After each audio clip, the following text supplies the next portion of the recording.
اللہ کے رسول صلی اللہ تعالی علیہ وسلم 10 ہجری کا یہ واقعہ ہے۔ آقا کریم صلی اللہ تعالی علیہ وآلہ وسلم حج کے دوران صحابہ کرام میں یہ اعلان فرمایا، وہ رسول کریم صلی اللہ تعالی علیہ وسلم کا آخری حج تھا۔ تمام صحابہ میں اعلان فرمایا کہ جس کو میرے ساتھ حج کرنے کے لیے آنا ہے وہ میرے ساتھ آ جائے۔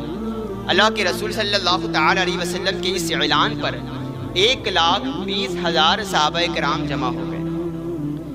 حضور علیہ الصلوۃ والسلام کی قیادت میں 1,20,000 صحابہ کرام رضوان اللہ تعالی علیہ مجمعین نے حج کا فریضہ ادا کیا۔ رسول کریم صلی اللہ تعالی علیہ وسلم نے کعبے کا طواف کیا اور اللہ کے رسول صلی اللہ علیہ وسلم نے حجۃ الوداع کا خطبہ دیا۔ اللہ کے رسول صلی اللہ تعالی علیہ وسلم کی زندگی کا وہ آخری خطبہ تھا، دل کی گہرائیوں سے سنے، اس لیے کہ سورت مصطفیٰ آپ نے بارہا سنا ہوگا۔ آج ہمیں سننے سے زیادہ عمل کرنے کی ضرورت ہے۔ سنتے تو ہم بہت ہیں لیکن عمل کچھ ہی لوگ کرتے ہیں، اللہ ماشاء اللہ۔ رسول کریم صلی اللہ تعالی علیہ وسلم کی زندگی کا وہ حجۃ الوداع کا خطبہ آخری خطبہ تھا۔ یہ خطبہ اللہ کے رسول صلی اللہ تعالی علیہ وسلم کا پوری دنیا کے لیے ایک قانون تھا، پوری دنیا کے لیے ایک دستور حیات تھا۔ رسول کریم صلی اللہ تعالی علیہ وسلم نے اپنے اس آخری خطبے میں عورتوں کے حقوق کو بیان کیا، بچوں کے حقوق کو بیان کیا، اور ساتھ ہی ساتھ پڑوسیوں کا کیا حقوق ہے رسول کریم صلی اللہ تعالی علیہ وسلم نے اس میں بیان کیا، اور ساتھ ہی ساتھ گھمنڈ کرنے سے بچایا، حرام مال کمانے سے بچایا۔ اور اللہ کے رسول نے ارشاد فرمایا کہ تم سب آدم کی اولاد ہو، تم میں کا کوئی شخص کسی پر فخر نہ کرے، کسی پر گھمنڈ نہ کرے، کوئی کالا گورے پر اور گورا کالے پر، ایک مالدار غریب پر اور غریب امیر پر فخر نہ کرے۔ اللہ کی بارگاہ میں جو سب سے زیادہ محبوب چیز ہے وہ تمہارا تقوی ہے، تو تمہارے دل کی نیکی ہے، وہ اللہ کی بارگاہ میں سب سے زیادہ مقرب اور محبوب ہے۔ رسول کریم صلی اللہ تعالی علیہ وسلم حجۃ الوداع کا خطبہ ارشاد فرماتے ہیں، اور آخری بات رسول نے ارشاد فرمایا کہ اللہ کی جانب سے اس کے بندے کو یہ حکم دیا گیا ہے کہ اگر وہ دنیا میں رہنا چاہتا ہے تو اس کے لیے اجازت ہے، اور اگر وہ اللہ کے پاس آنا چاہتا ہے تو اس کے اختیار میں ہے۔ اللہ کے اس بندے نے دنیا کو ترک کر کے اللہ کے پاس جانے کو تسلیم کر لیا ہے۔ یہ بات اس بات کی طرف اشارہ تھا کہ رسول کریم صلی اللہ تعالی علیہ وسلم اب ہمارے درمیان کچھ ہی دن رہنے والے ہیں اور آپ اپنی ظاہری حیات سے رخصت ہو جانے والے ہیں۔ یہ سن کر حضرت سیدنا ابو بکر صدیق رضی اللہ تعالی عنہ سمجھ گئے کہ رسول کریم صلی اللہ تعالی علیہ وسلم کس بات کی طرف اشارہ کر رہے ہیں، اور زار و قطار آقا کریم صلی اللہ تعالی علیہ وسلم کا وہ چہیتا اور وہ لاڈلا صحابی حضرت ابو بکر صدیق کی آنکھوں سے زار و قطار آنسو نکلنے لگے کہ رسول کریم کس بات کی طرف اشارہ کر رہے ہیں۔ رسول کریم صلی اللہ تعالی علیہ وسلم نے وہ حجۃ الوداع کا آخری خطبہ ارشاد فرمایا۔ جب آقا کریم صلی اللہ تعالی علیہ وسلم واپس مدینہ پلٹے تو محرم الحرام کا مہینہ تھا، اور رسول کریم صلی اللہ تعالی علیہ وسلم کو بیماری نے جکڑ لیا، سخت بخار آ۔ پورا محرم اسی طرح گزرا، یہ سفر کا مہینہ آیا، اللہ کے رسول صلی اللہ تعالی علیہ وسلم کو اور زیادہ شدید بخار ہو گیا۔ صحابہ کرام حضور کو کیسے مسجد نبوی لاتے آپ کو جانتے ہیں کہ اللہ کے رسول صلی اللہ تعالی علیہ وسلم اپنا ایک ہاتھ ایک صحابی کے اوپر کاندھے پر رکھتے، دوسرا ہاتھ دوسرے صحابی کے کاندھے پر رکھتے، اور رسول پاک کو اس قدر شدید بخار تھا کہ اللہ کے رسول کا پاؤں زمین میں جم ہی نہیں رہا تھا، پاؤں زمین سے گھسٹ رہا تھا۔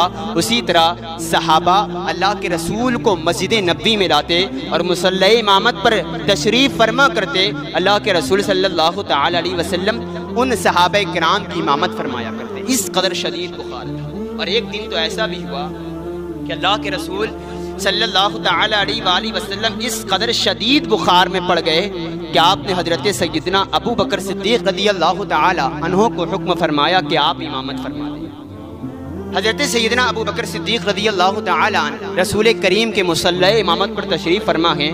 اللہ کے رسول صلی اللہ تعالی علیہ وسلم اماں جان عائشہ صدیقہ رضی اللہ تعالی عنہا کے سہارے سے اپنے گھر کے دروازے پر آتے ہیں۔ رسول کریم صلی اللہ تعالی علیہ وسلم کا حجرہ رسول مسجد نبوی سے ملا ہوا تھا۔ اللہ کے رسول جب اپنے حجرے سے باہر نکلتے تو ڈائریکٹ مسجد نبوی میں تشریف لاتے۔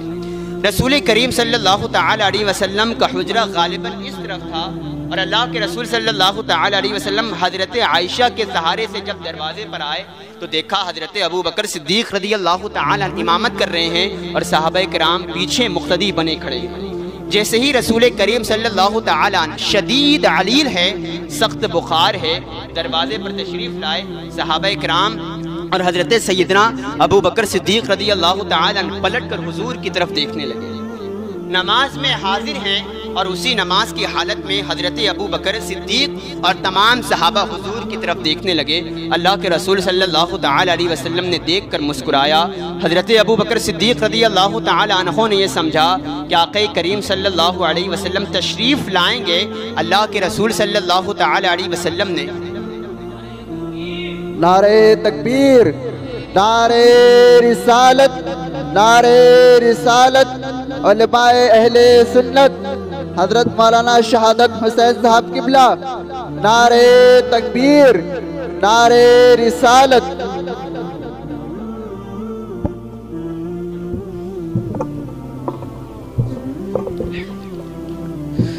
درود پاک پڑھ اللہم صلی علی سیدنا و مولانا صلاۃ و سلام علیک رسول اللہ صلی اللہ تعالی علیہ وآلہ وسلم۔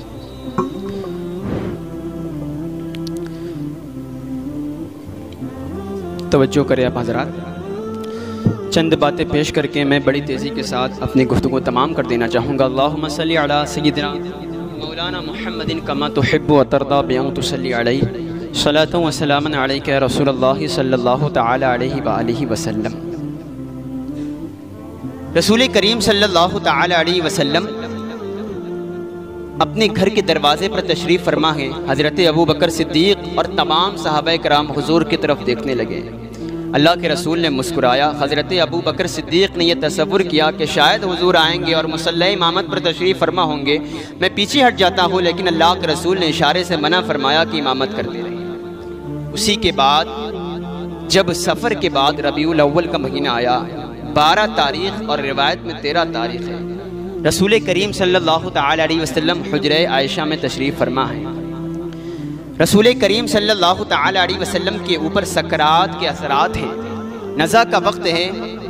رسول کریم صلی اللہ تعالی علیہ وسلم حضرت عائشہ صدیقہ رضی اللہ تعالی عنہ کے زانوں پر لیٹے ہوئے ہیں، اور جس کو جو وصیتیں کرنی تھی اللہ کے رسول نے ان کو وصیتیں کر دی۔ رسول کریم صلی اللہ تعالی علیہ وسلم نے جس کو بلانا تھا اس کو وصیت ارشاد فرمائی کہ تمہیں یہ کام کرنا ہے۔ اللہ کے رسول صلی اللہ تعالی علیہ وسلم حضرت عائشہ صدیقہ رضی اللہ تعالی عنہا سے گفتگو کر رہے تھے کہ اچانک دروازے پر کسی کی دستک ہوتی ہے۔ حضرت عائشہ صدیقہ رضی اللہ تعالی عنہا نے ارشاد فرمایا کہ اللہ کے رسول صلی اللہ تعالی علیہ وسلم ابھی آرام کر رہے ہیں۔ اللہ کے رسول صلی اللہ تعالی علیہ وسلم نے ارشاد فرمایا، اے عائشہ، وہ کوئی انسان نہیں بلکہ ملک الموت عزرائیل ہے، وہ کسی سے موت کی اجازت طلب نہیں کرتا، میں محمد عربی صلی اللہ تعالی علیہ وسلم ہوں، اس نے مجھ سے اجازت طلب کی ہے، اس نے پوری زندگی میں کبھی کسی سے اجازت نہیں لی اور صبح قیامت تک کسی سے اجازت نہیں لے گا، میں نبی ہوں اسی لیے مجھ سے اجازت طلب کرتا ہے۔ حضرت اسرائیل علیہ السلام ملک الموت اندر داخل ہوتے ہیں، شاد فرمایا، عرض کرتے ہیں یا رسول اللہ صلی اللہ علیہ وسلم، آقا اگر اجازت دیں تو میں آپ کی روح کو نکال لوں اور اللہ سبحانہ و تعالیٰ کے پاس لے جاؤں۔ اللہ کے رسول صلی اللہ تعالی علیہ وسلم کے اوپر سکرات کے اثرات ہیں، نزا کا وقت ہے۔ رسول کریم صلی اللہ علیہ وسلم نے ایک بات ارشاد فرمائی، دیکھیں اور سنیں، اگر آپ کے اندر ابھی بھی اگر ایمان کی حرارت پیدا نہیں ہوتی تو صحیح معنوں میں آپ کا دل مردہ ہو گیا ہے۔ اللہ کے رسول صلی اللہ علیہ وسلم نے ارشاد فرمایا، اے اسرائیل، یہ جو سکرات کے اثرات ہیں، یہ جو سکرات کی سختی ہے، یہ جو مشکلات ہیں، کیا اس مشکلات سے میری امتیوں کو بھی گزرنا پڑے گا؟ میری امتیوں کو بھی ان سکرات اور ان نزا کی سختی سے گزرنا پڑے گا؟ اللہ کے رسول صلی اللہ تعالی علیہ وسلم کہ اس سوال پر حضرت اسرائیل نے ارشاد فرمایا یہ تو ہر ایک کے لیے ہر ایک کو گزرنا پڑے گا۔ آپ ذرا اندازہ کریں کہ سکرات کی سختی کیسی ہوتی ہے، نزع کا وقت کیسا ہوتا ہے۔ اگر آپ نے کبھی دیکھا ہوگا کسی کا سکرات کے وقت ایک باپ اپنے بچوں کو بھول جاتا ہے، ایک ماں کو اپنی اولادیں یاد نہیں رہتی، یہ ایسا وقت ہوتا ہے کہ انسان کو نہیں پہچانتا۔ اگر کلمہ پڑھایا جائے تو زبان پر کلمہ نہیں آتا، انسان بولنا بھی بھول جاتا ہے، اپنا وجود گم کر دیتا ہے، اسے اپنا نام تک نہیں یاد رہتا۔ اس حالت میں اس سکرات کی مشکلات میں انسان جس کو اپنا ہوش بھی نہیں رہتا، زبان سے کچھ بول بھی نہیں پاتا، اس کی سانسیں گلے کو آ کر اٹکتی رہتی ہے، اوپر سے شیطان بھی برخلا رہتا ہے، ایسی سختی میں رسول کریم صلی اللہ علیہ وسلم نے ایک سوال کیا کہ اے اسرائیل، کیا ان مشکلات سے میری امتیوں کو بھی گزرنا پڑے گا؟ حضرت اسرائیل علیہ السلام نے ارشاد فرمایا یا رسول اللہ صلی اللہ علیہ وسلم آقا، یہ سکرات کی مشکلات ہر ایک کے لیے ہے، ہر ایک کو ان مشکلات سے گزرنا پڑے گا۔ یہ سن کر آقا کریم صلی اللہ تعالی علیہ وآلہ وسلم زارو قطار رونے لگے، آنسوؤں سے اشکوں کی برسات ہونے لگی اور ارشاد فرمایا واہ امتی رب اغفر لی امتی، اے اللہ میری امت، رب کریم میری امت کیسے اس سکرات کی مشکلات کو برداشت کر سکے گی؟ رسول کریم صلی اللہ تعالی علیہ وسلم زارو قطار روتے رہے اور یہی کہتے رہے یا امتی امتی، رب کریم میری امت کیسے اس سکرات کی مشکلات کو پار کر سکے گی؟ اللہ سبحانہ و تعالیٰ کب اپنے محبوب کے رونے کو گوارا کر سکتا تھا؟ شاد فرمایا محبوب غم نہ کریں، اے میرے کریم رسول غم نہ کریں، آپ اپنی امت کو بشارت سنا دیں کہ اگر آپ کی امت کا کوئی شخص ہر نماز کے بعد آیت الکرسی پڑھتا ہے، اللہ سبحانہ و تعالیٰ ارشاد فرماتا ہے وہ دنیا کے کسی کونے میں رہے گا، میں رب خود اس کی روح قبض کر لوں۔ آپ ذرا اندازہ کریں کہ رسول کریم صلی اللہ تعالی علیہ وسلم نے بشارت ارشاد فرمائی کہ اگر کوئی شخص نماز کے بعد اگر آیت الکرسی پڑھتا ہے، اللہ کا یہ وعدہ ہے کہ اللہ سبحانہ و تعالیٰ اپنے اس بندے کا دنیا کے کسی کونے میں بھی رہے، اللہ سبحانہ و تعالیٰ اپنی شان کے مطابق اپنے ہاتھ سے اس کی روح قبض کرے گا۔ کب؟ جب نماز کے بعد آیت الکرسی پڑھیں گے۔ لیکن آج امتیوں کا کیا حال ہے؟ نماز کے بعد آیت الکرسی تو دور کی بات، آج امت نمازی سے غافل ہے، آج یہ امت نمازی سے دور ہے۔ گھر کے سامنے مسجد ہے لیکن مسجد میں آنے کی توفیق نہیں ملتی، کانوں میں اذانوں کی آواز سنائی پڑتی ہے لیکن ہمیں نمازوں کی توفیق نہیں ملتی۔ کیسا ہمارا حال ہوگا؟ رسول کریم صلی اللہ تعالی علیہ وسلم سکرات کے اثرات ہیں، بشارت سنا دی گئی۔ اسی کے بعد حضرت عائشہ صدیقہ رضی اللہ تعالی عنہ رسول کریم صلی اللہ تعالی علیہ وسلم سے گفتگو کر رہی ہیں کہ آخری کلمات رسول کریم صلی اللہ تعالی علیہ وسلم کے زبان پر یہ تھے، الصلاۃ الصلاۃ الصلاۃ الصلاۃ، نماز نماز، اور تمہارے ہاتھوں کے نیچے جو مستور ہیں۔ اتنا کہتے کہتے رسول کریم صلی اللہ تعالی علیہ وسلم نے اپنی آنکھیں بند کر دی، رسول کریم صلی اللہ تعالی علیہ وسلم کے لبھائے مبارک بند ہو گئے، وہ مہتاب رسالت گویا ظاہری حیات سے ہمیشہ کے لیے روپوش ہو گیا۔ حضرت عائشہ صدیقہ رضی اللہ تعالی عنہ بولتی جاتی ہیں لیکن حضور خاموش ہے، کوئی جواب نہیں۔ حضرت ابو بکر صدیق رضی اللہ تعالی عنہ اندر داخل ہوئے، دیکھا کہ رسول کریم صلی اللہ علیہ وسلم کی آنکھیں بند ہیں، پیشانی مبارک کو بوسہ دیا اور کہا انا للہ و انا الیہ راجعون۔ حضرت عائشہ صدیقہ رضی اللہ تعالی عنہ نے ارشاد فرمایا ابا جان کیا بات ہے؟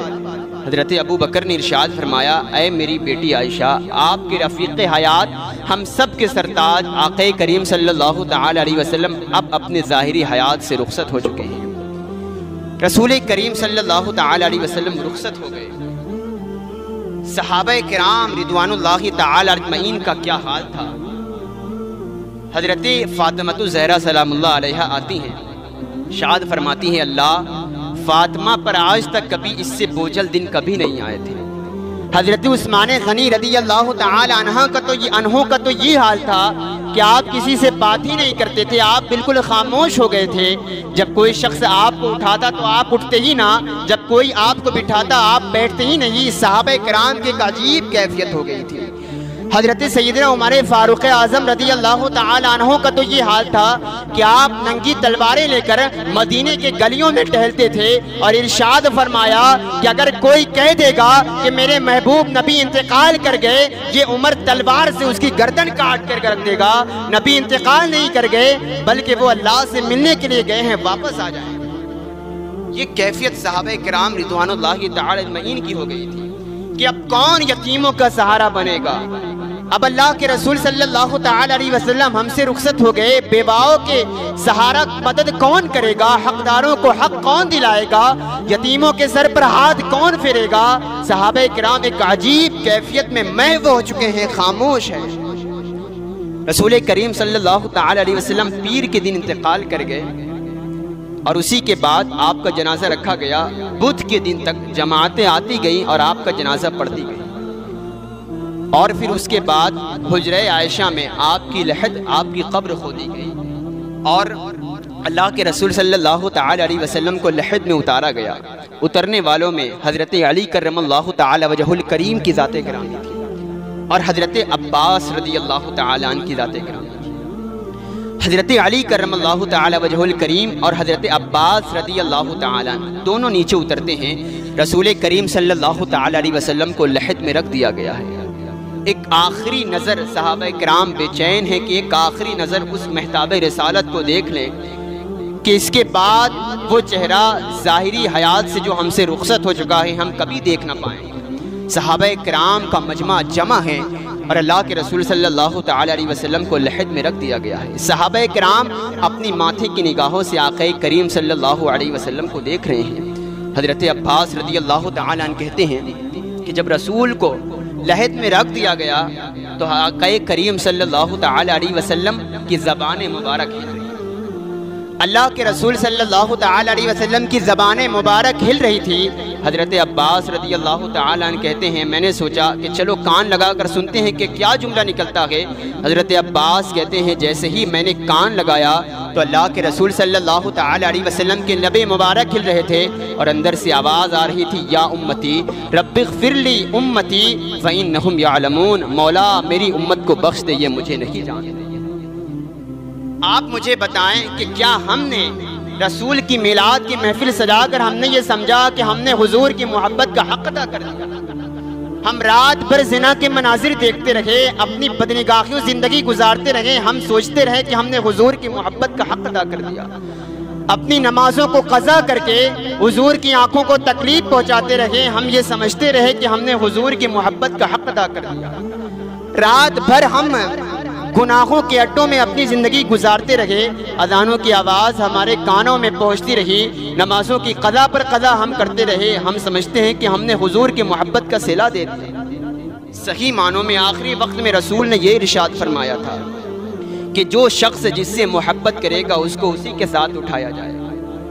اگر حضور کی محبت کے سائے میں زندگی گزارتے ہو، رسول کریم صلی اللہ تعالی علیہ وسلم کو محبت کو سینے میں بسا کر زندگی گزارتے ہو تو اے امتیوں غم نہ کرو، ہمارا حشر قیامت کے دن اس کے ساتھ ہوگا جسے ہم اپنا سردار آقا کریم صلی اللہ تعالی علیہ وسلم کی ذات گرامی ہے اس کے ساتھ ہمارا حشر ہوگا۔ لیکن جو شخص مغربی تہذیب کو اپنے سینے میں بسائے ہوئے ہے، ان فلمی اور ایکٹروں کے کردار کو اپنے سینے میں بسا کر اپنی زندگی گزارتے ہیں، رسول کے کردار کو پیٹھ کے پیچھے پھینک کر ایکٹروں کے کردار کو اپنائے ہوئے ہیں، تو مبارک ہو، تمہارا حشر فرعون کے ساتھ ہوگا، نمرود کے ساتھ ہوگا، قارون کے ساتھ، ابو لہب ابو جہل کے ساتھ ہوگا۔ صحیح معنوں میں رسول کریم صلی اللہ تعالی علیہ وسلم کی محبت جس انسان کے دلوں میں آ جائے وہ انسان کیسے بے نمازی ہو سکتا ہے؟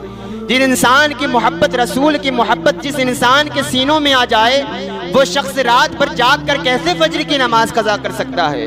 جس انسان کے سینے میں حضور کی محبت آ جائے وہ سڑکوں پر کھڑا ہو کر کیسے بدنگاہی کر سکتا ہے؟ صحیح معنوں میں بولنے کے لیے بہت باتیں ہیں، بس اطمینان اسی میں حاصل ہوگا کہ ہم باتیں کم کریں اور عمل کی زیادہ آج ہمیں ضرورت ہے۔ اللہ